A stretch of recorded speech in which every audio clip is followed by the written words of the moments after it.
There have been a lot of rumours about Meghan and what she's really like. Even though Meghan had let it be known she wanted a home birth, it was probably very realistic that her first child at 37, it was going to be born in hospital. A random sequence of numbers hidden inside a California hospital database has become the most dangerous threat the British monarchy has faced in decades.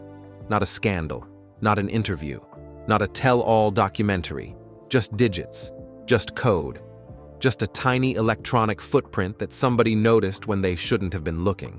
And now the entire royal establishment is scrambling to explain something they clearly never wanted the world to see. UCLA Health in Santa Monica has been flooded with calls they cannot answer.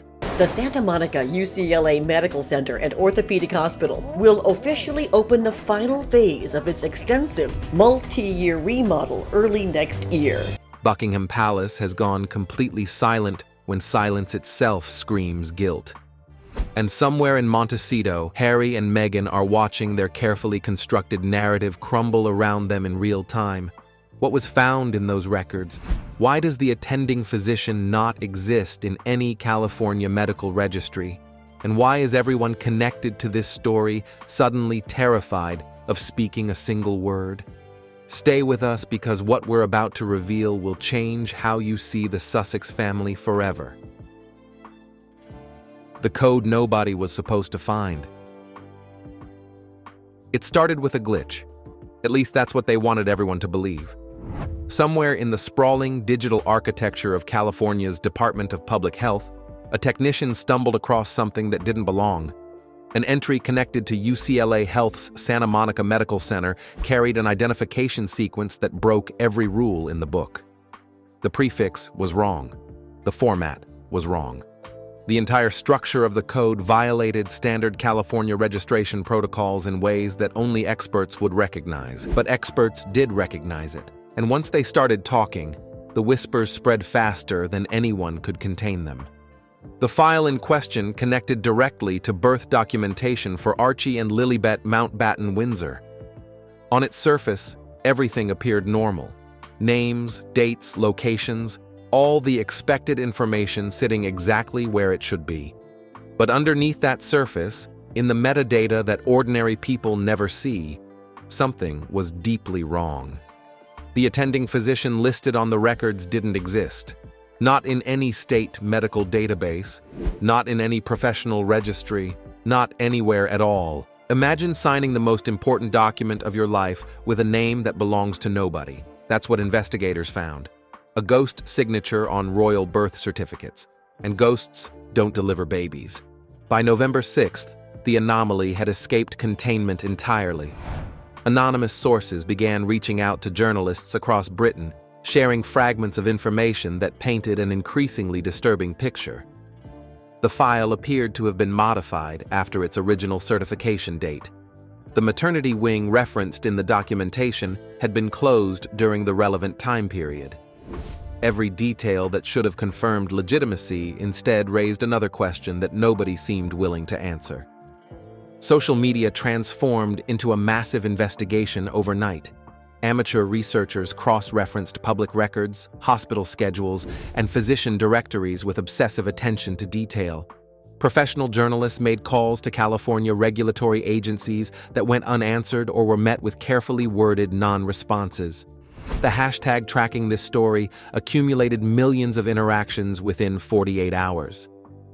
And through all of it, the two institutions that could have ended the speculation immediately chose to say nothing at all.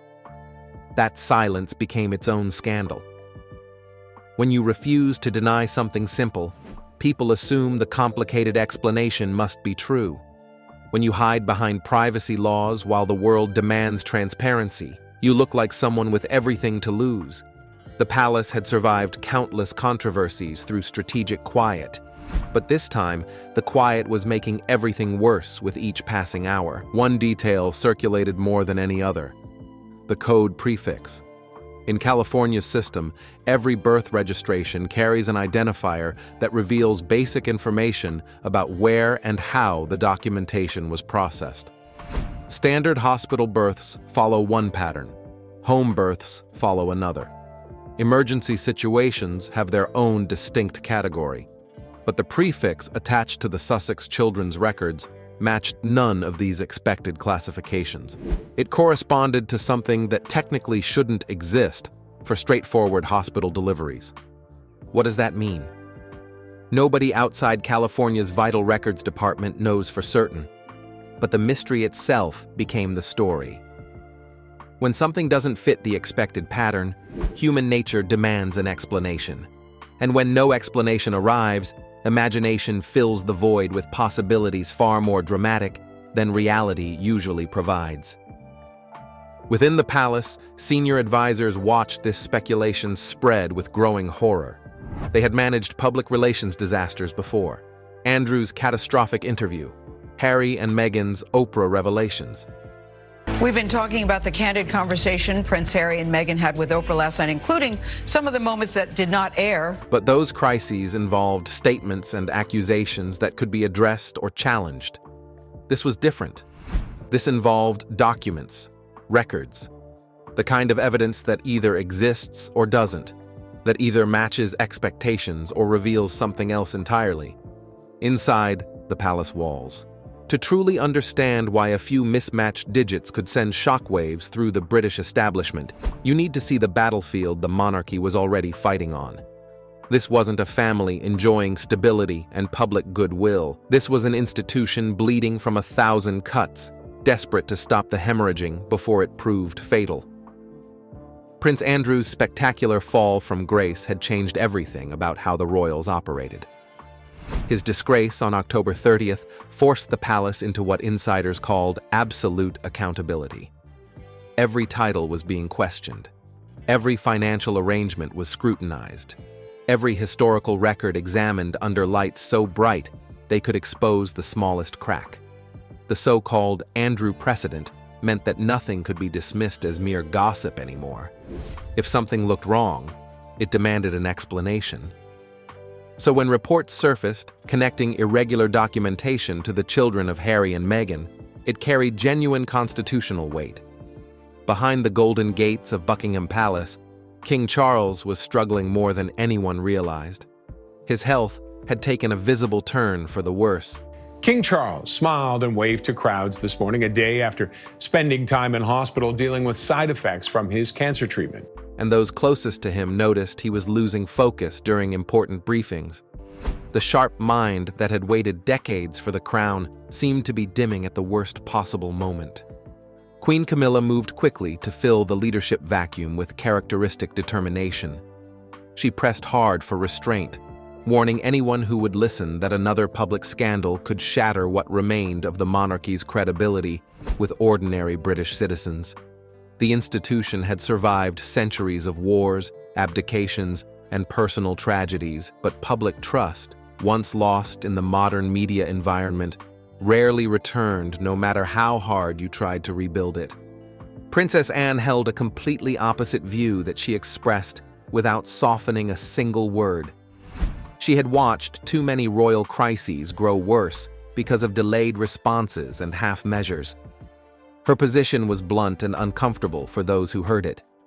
Face the truth now, whatever it might be, before journalists weaponize incomplete information into something far worse. Better to control the narrative through honesty than to chase it through endless damage control. Then there was William. The Prince of Wales had quietly emerged as the real decision-maker within the family. His father's illness, his uncle's disgrace, his brother's departure, all of it had thrust him into a leadership role years ahead of schedule. And William saw this documentation issue through a very specific lens that others in the family didn't fully share. This wasn't about protecting feelings or preserving harmony. This was about establishing once and for all that the monarchy could withstand any scrutiny thrown its way. He reportedly gathered his most trusted advisors and asked them a question that made several of them physically uncomfortable. Could a paperwork irregularity, even one originating in a foreign country, ever theoretically affect the line of succession? It was the kind of question constitutional lawyers dream about and palace officials dread. The answer wasn't simple, but William wanted it examined anyway, regardless of where it might lead. Catherine worked a different angle entirely focused on emotional management, rather than legal analysis. While her husband strategized with lawyers and politicians, she managed the temperature of the crisis with careful precision.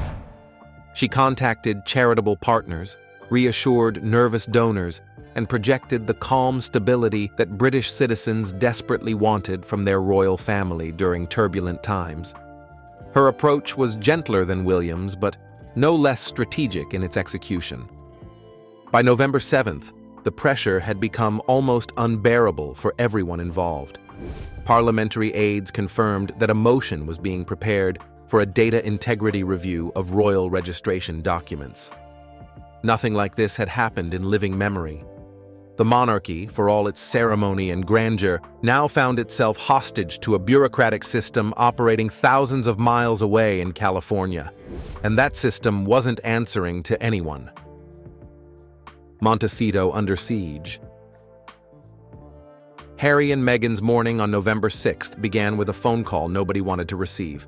Their communications director had been monitoring overnight trends, and the news was catastrophic beyond anything they had anticipated. Hashtags connecting their children to documentation irregularities were dominating global conversations on every platform. Every major news outlet was preparing coverage. The story they had successfully avoided for years was suddenly everywhere at once. Meghan's reaction was immediate fury that she made no effort to contain. She had endured years of tabloid harassment, racist commentary, and institutional betrayal that had nearly broken her spirit. She had left Britain specifically to escape this kind of targeted attack on her family.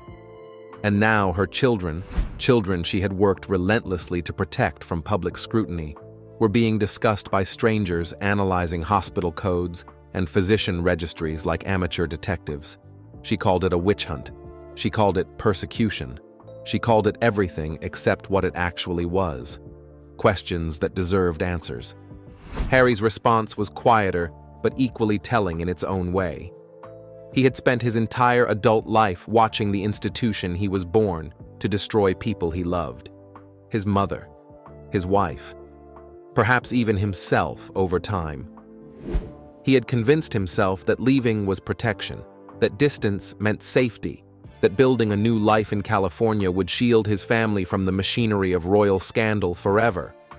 And now that machinery had found them anyway, operating through databases rather than photographers, through metadata rather than sensational headlines. Their team drafted a statement almost immediately with practiced efficiency, a straightforward denial of any irregularity, a demand for privacy, a condemnation of those spreading unverified rumors about innocent children who deserved protection. Standard crisis communication designed to establish their position and discourage further inquiry from media outlets. But Harry and Meghan hesitated before releasing it to the world. They had learned painful lessons about public statements over the years. The Oprah interview had seemed like liberation at the time it aired, finally telling their truth.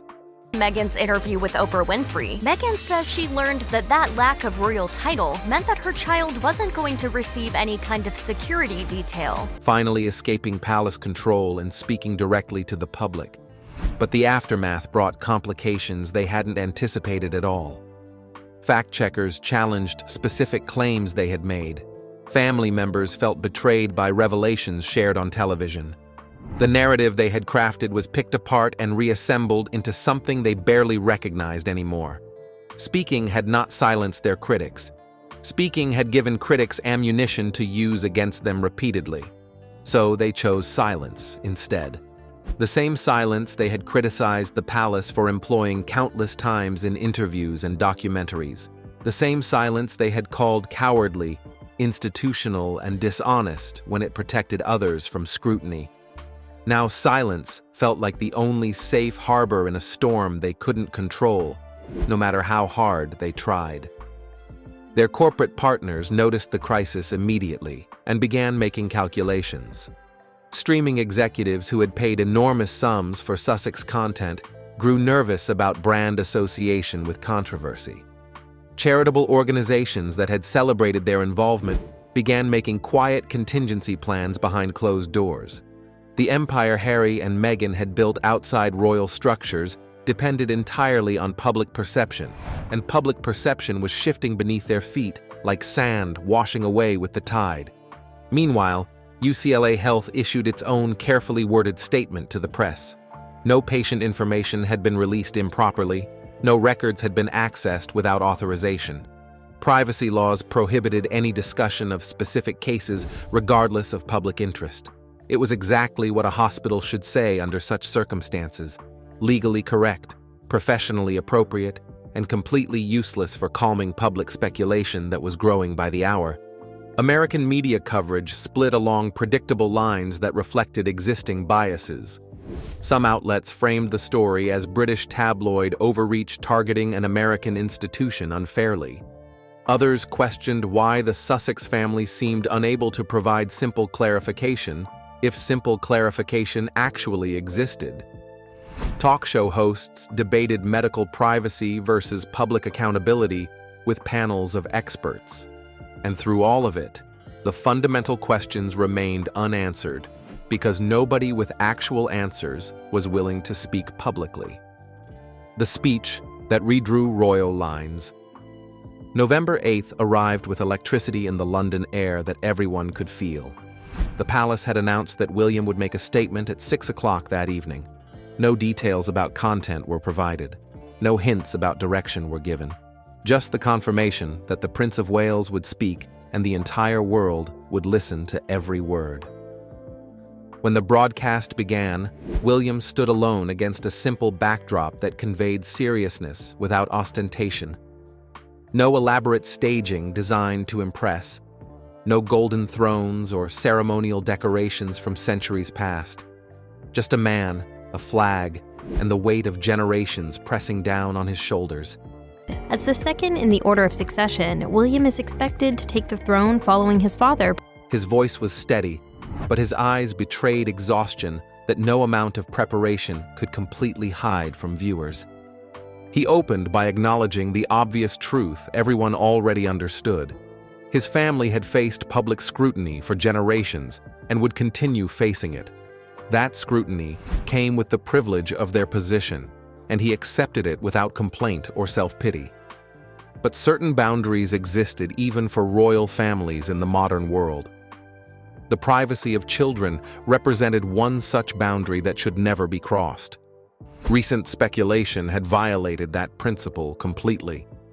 Then came the denials, delivered with precision that left no room for ambiguity or misinterpretation. No California hospital had violated any law regarding his family members. No medical professional had acted improperly in any documentation. No royal representative had engaged in deception or manipulation of official records.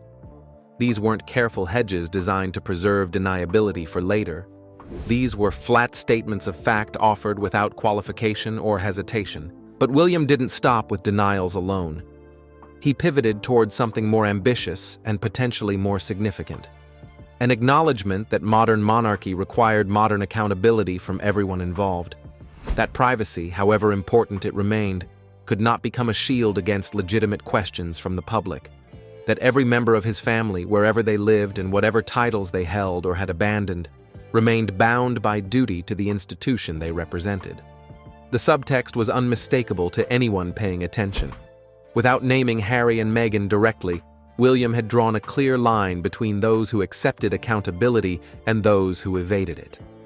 Between those who faced scrutiny directly and those who hid behind geography and grievance. Between the future of the monarchy and those who had chosen to abandon its responsibilities. He concluded with words that would echo through headlines for weeks afterward. "We are a family," he said, his voice carrying unexpected emotion that surprised many viewers. "But we are also an institution. And institutions survive only when they prove themselves worthy of the trust placed in them by the people they serve." Then he walked off camera without taking questions or offering further explanation to the assembled press. The immediate response was overwhelming in its positivity toward William. British media praised the statement as measured, mature, and precisely calibrated for the difficult moment.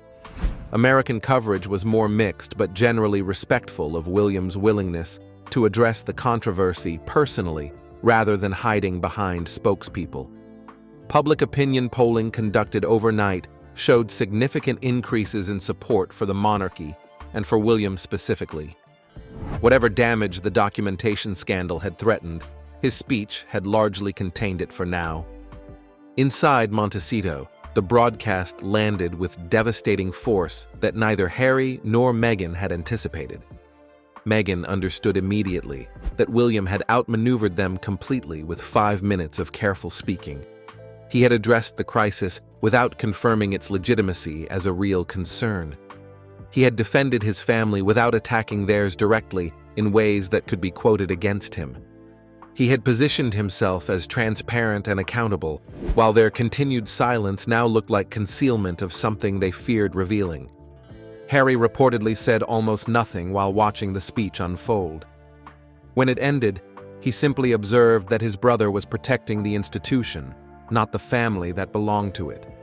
The distinction contained a lifetime of pain and disappointment that words couldn't fully express. The days following William's address brought a strange calm to the royal crisis that had consumed everyone's attention. Across the ornate Persian rug, Prince Harry sat alone. The distance from his brother mirrored the emotional gap that had developed over years of public disputes, private disagreements, and conflicting paths in life. Meghan's absence was deliberate. This was a family matter in its purest sense, where even the most beloved spouses were excluded from the room. The air itself seemed to hold its breath, as if sensing the historic weight pressing down upon every person present. Portraits of long-dead monarchs gazed from gilded frames, their eyes seeming to follow every movement, while the grandfather clock ticked steadily in the corner, each second marking a step closer to truths that would change lives forever. And then, there was the conspicuous absence of King Charles at the head of the table. His empty chair was a silent statement. This was no ordinary conversation, and his presence might have been too emotionally charged for the moment. Princess Anne had been chosen to deliver the news, a trusted figure capable of delivering hard truths without flinching. When Princess Anne finally entered, the temperature in the room seemed to drop. She moved with the precision of someone trained in discipline and duty. Her face betrayed nothing, yet her gaze conveyed an unspoken intensity. She carried a leather document case, its weight symbolic of the authority and gravity within. Anne had long been different from other royals. She worked tirelessly, avoided public spectacle. Princess Anne, the second child and only daughter of Queen Elizabeth II and the Duke of Edinburgh, is widely seen as the hardest-working royal. In addition to her indefatigable public service, and confronted reality head-on, no matter how uncomfortable. Today, that reputation was about to be tested in a way none of them could have predicted. Anne surveyed the room carefully, taking in William's rigid posture, Catherine's carefully hidden anxiety, and Harry's defensive stance. Every glance carried the weight of consequence, and every movement of hers seemed calculated to prepare them for what was coming. With a deliberate motion, she set the case on the mahogany table and opened it slowly, letting the brass clasp click, a small sound that carried enormous weight. "What I am about to share comes directly from His Majesty," she said, her voice slicing through the heavy silence. "These are not options. They are decisions already made. Your role is to understand and accept them." Her words were precise, leaving no room for debate. This was not a conversation. It was a royal mandate delivered by the family member entrusted with speaking unvarnished truths. William leaned forward slightly, jaw tightening as he absorbed the initial shock. Harry's eyes narrowed, caught between surprise and skepticism. Catherine's knuckles whitened as she gripped her chair. The tension was so thick that even the air seemed to hum with expectation. The revelation that shook the crown. Anne continued, explaining that King Charles's recent health challenges had accelerated decisions that had been planned over many years. King Charles spent a short period of time in hospital today after experiencing the temporary side effects of his cancer treatment. He's now returned to Clarence House, where he's continuing to work, but all official engagements tomorrow have been postponed. Time was no longer a luxury, she said, and then came the revelation that would forever change their lives. The king had been diagnosed with cancer.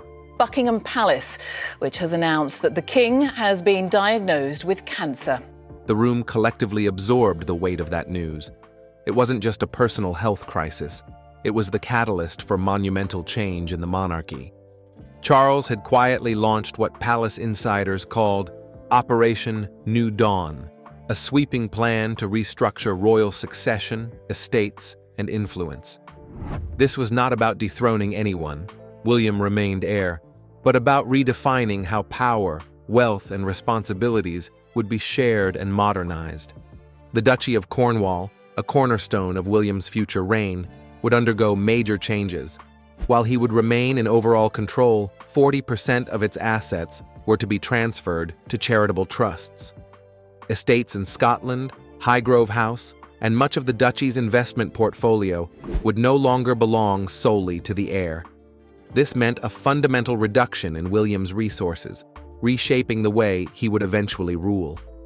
Sandringham would become a public heritage site, and Balmoral would transform into a Commonwealth retreat. Only Windsor, Buckingham Palace, and one additional residence would remain under private royal ownership. Catherine's composure faltered. These were not just buildings. They were private spaces where the family could find privacy, and the children could experience a semblance of normalcy. For William, the implications were enormous. The financial and symbolic foundations of his future reign had shifted dramatically in the space of a single meeting. Harry's turn came next. The king had left him a path back into royal duties, but with unprecedented conditions. Full loyalty was required. No public criticism, no commercial ventures tied to the royal family, and prior approval for any publications. Accepting the offer would restore his succession rights and give him guaranteed access to official funds and events. But it came at a price, surrendering the independence he had fought so hard to achieve. William absorbed the implications with quiet determination. His father's plan meant taking on greater responsibilities more quickly and with fewer resources. Anne handed him a second envelope, a personal letter from Charles detailing the rationale behind every decision, the steps for implementation, and an expression of absolute confidence in William's ability to lead. But confidence alone could not erase the enormity of the challenge. William would be asked to lead a monarchy differently than any before him, modern, accountable, and under unprecedented scrutiny. Catherine also received recognition from the king. Her approach to royal duties had impressed Charles, and her role in public representation would now become even more central. She would need to maintain composure under pressure, support William, and manage the upbringing of children who would grow up under constant public attention. Her quiet strength would be essential to navigating this period of transformation. Harry's decision loomed as both a personal and historical turning point. Delaying a response could be seen as a rejection. Rushing could be disastrous. The offer was both an opportunity and a challenge. Every detail Anne laid out emphasized that this was not merely a family discussion. It was a decisive moment shaping the monarchy's future. When Anne closed the documents, the silence in the room was profound. For the first time, the royal family collectively understood the scale of change. A centuries-old institution was being reshaped in months, not decades. Strained relationships, private disputes, and public controversies would need repair, while the entire world watched. William and Catherine rose, ready to face the new reality. Harry sat longer, processing the decisions that would define his life, his children's lives, and the monarchy itself. In the days and months following, the impact continued to unfold. William and Catherine took on increased duties, preparing for accelerated leadership. Prince William, the next heir to the throne, have been preparing for the role their entire lives. Harry, from California, deliberated with Meghan on their response. Within 3 months, the monarchy's transition began to crystallize, smaller, more accountable, modern, yet fragile. William embraced his accelerated role with determination, supported by Catherine. Harry proposed a compromise, a trial period of limited engagement with royal duties while maintaining certain personal freedoms. Princess Anne's intervention had set the stage for unprecedented change. Her calm, firm delivery became the catalyst for a monarchy capable of adaptation, resilience, and relevance. She had not only delivered shocking revelations, she had opened the door to a new era, one where the crown would need to balance tradition with transparency, duty with honesty, and history with the demands of a modern world. The reckoning within. The room at Windsor Castle had barely settled after Princess Anne's revelation, but the consequences of what had been shared were already rippling through every corner of the royal household. For the first time, William and Harry faced the reality that their paths, long assumed to be fixed, were now shifting dramatically. William was being asked to assume unprecedented responsibility while losing much of the traditional wealth and privileges he had counted on. Harry, on the other hand, was presented with an opportunity to return, but only under conditions that threatened the independence he had fought so hard to protect. The tension between the brothers was palpable. Years of public disputes, leaked stories, and mutual accusations had created a chasm that seemed impossible to bridge. Yet, King Charles's approach was strategic. By involving both sons in a shared vision for the future, he forced them into a situation where cooperation wasn't just preferable, it was necessary. William would need Harry's popularity and international appeal to maintain public support for a downsized monarchy. Harry, if he chose to return, would need William's authority and resources to make his involvement meaningful. The plan was delicate, balancing reconciliation with reform, and the stakes were higher than ever. Catherine, meanwhile, understood the magnitude of her role in this new reality.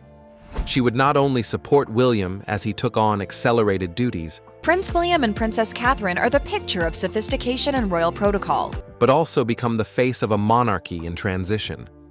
Her ability to connect with the public, show authenticity, and maintain composure under scrutiny would be crucial.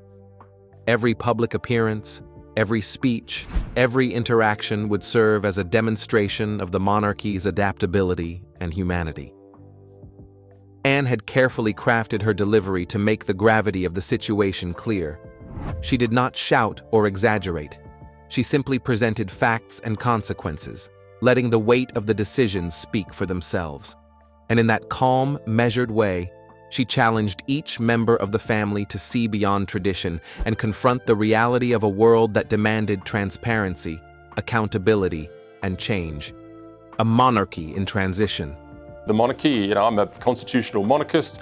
I've been someone who, does, I think, probably raise an eyebrow occasionally at some of King Charles. As the days turned into weeks, the broader implications of King Charles's decisions became more apparent. The monarchy, long an institution built on centuries of ceremony and inherited wealth, was now being tested like never before. The restructuring of estates and succession was more than administrative. It was symbolic. By redistributing wealth and modifying traditional privileges, Charles was signaling a commitment to modernization and public accountability.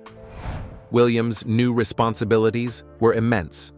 He found himself consulting with prime ministers, meeting with international leaders, and making decisions that would affect millions of people across the Commonwealth.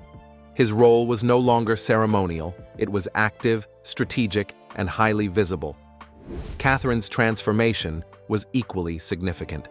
Her presence became the embodiment of royal accessibility and relatability, reassuring the public that the monarchy could adapt to the values and expectations of contemporary society. Harry's response, when it finally came, was a reflection of the unprecedented nature of the situation. Rather than accepting or rejecting outright, he proposed a trial period, a year of limited engagement with royal duties while maintaining his residence in California and certain personal ventures. This compromise was unexpected, but it recognized the historical significance of the offer while preserving some degree of personal freedom. The monarchy had entered uncharted territory, and traditional rules no longer applied. Princess Anne's role in this transformation could not be overstated. By delivering the king's decisions with clarity and authority, she became the linchpin of the monarchy's survival strategy. Her ability to navigate difficult truths, address uncomfortable realities, and maintain composure under pressure ensured that the royal family could approach these changes with both strategy and integrity. Beyond internal family dynamics, the monarchy also faced growing public scrutiny. Distrust, cynicism, and indifference had begun to erode the unquestioned reverence once given to royal figures. Anne reminded Charles that the public no longer accepted filtered narratives or carefully curated appearances. They wanted authenticity. They wanted honesty. And if the monarchy failed to adapt, its relevance could erode entirely. Anne also addressed the legacy of past generations. She spoke of Diana's experiences and the emotional costs of secrecy, reminding Charles that avoiding difficult conversations had consequences. For the first time, Charles was confronted not by critics outside the palace, but by someone within the family willing to challenge the status quo. Anne's insistence on truth and transparency was not rebellion, it was preservation. William quietly supported her perspective. Though he remained loyal to the crown, he had witnessed firsthand how secrecy and performance could inflict real pain. Anne's questions prompted him to reflect on the lives of his children and the monarchy's future. The silent acknowledgement in his eyes marked the beginning of a shift, an understanding that the institution needed reform to survive. Social media, once a tool of controlled messaging, had now become a central battleground. Anne argued that the monarchy could no longer rely solely on traditional media to shape public perception. Platforms like Instagram, Twitter, and others amplified every rumor, criticism, and scrutiny. Direct engagement, honesty about mistakes, and sharing real moments could rebuild public trust in ways carefully edited press releases never could. Forgiveness also emerged as a central theme. Anne stressed that healing required acknowledging past mistakes, both within the family and toward the public. This was not a sign of weakness, but of strength and foresight. By embracing forgiveness and openness, the monarchy could transform a legacy of secrecy and pain into one of growth, resilience, and hope. Finally, Anne highlighted the importance of preparing the next generation. George and Charlotte, she argued, deserved a childhood free from the burdens and deceptions that previous generations endured. Emotional intelligence, accountability, and honesty would need to be central to their education, ensuring the monarchy's survival through both structure and values. The dinner ended with a mixture of cautious hope and sober reflection. Charles, once rigid and defensive, showed a willingness to listen and reconsider. Camilla's presence remained understated but aware, recognizing the necessity of transparency for the crown's survival. William's silent support suggested a future monarchy that balanced tradition with truth, and Anne's influence had created a space where the family could face the reality of their responsibilities, relationships, and legacy. In the days that followed, these changes began to ripple outward. Public engagements, international diplomacy, and internal planning intensified. The monarchy, once perceived as an unchanging institution, was now a living, adapting entity. Every action, decision, and public appearance became a reflection of its evolution. The British monarchy had reached a crossroads. The choices made by Charles, implemented by Anne, and navigated by William, Catherine, and Harry, had set the stage for a new era, one defined not by rigid tradition, but by accountability, transparency, and the courage to confront uncomfortable truths. The crown was no longer merely a symbol of power. It had become a test of adaptability, resilience, and relevance. And while history had yet to pass judgment, one thing was clear. Princess Anne's intervention had not only preserved the monarchy, but had opened the door to a future where honesty, courage, and reform might allow it to endure through the next generation and beyond. If this story shocked you as much as it shocked the royal family, make sure to hit that like button and share it with your friends, because everyone deserves to know what really happens behind palace doors. Don't forget to subscribe for more insider stories that reveal the secrets no one else dares to tell.